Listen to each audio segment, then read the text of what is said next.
When Autodesk Tandem was launched last year, we focused on empowering teams to harness BIM as the foundation for their digital twin development workflows.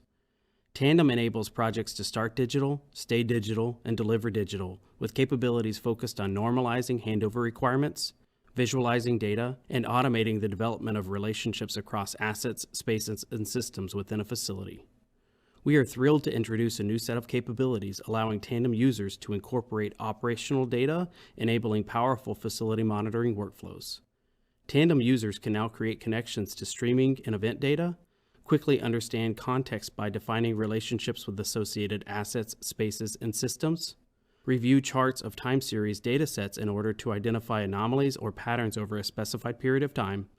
and visualize the variation of particular measurements by applying heat maps across related spaces.